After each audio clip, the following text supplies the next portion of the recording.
ঢাকায় ১ আসনের বিএনপির টিকিট পেলেন ঢাকা জেলা বিএনপির সভাপতি খন্দকার আবু আশফাক। কাতারে অবস্থানকালে ধানের শীষ প্রতীকে মনোনয়ন পেয়ে দোহার নবাবগঞ্জ প্রবাসীদের মাঝে উৎসবের আমেজ বিরাজ করছে।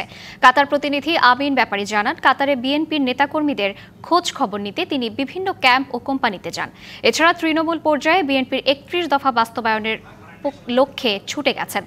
এ সময় তার সঙ্গে ছিলেন মোহাম্মদ মহিউদ্দিন, আলমগীর হোসেন আলী, হুমায়ুন আহমেদ, সাইমুন রুবেল সহ বিপুল সংখ্যক নেতাকর্মী।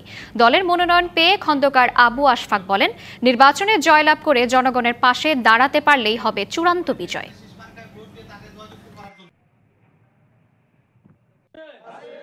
আপনারা ধানের শীষ মার্কায় খন্দকার আবু আশফাকের জন্য এখন থেকেই মাঠে নেমে যান। আসলে কেন তাকে বলা হয় দোহার নবাবগঞ্জের প্রাণ পুরুষ?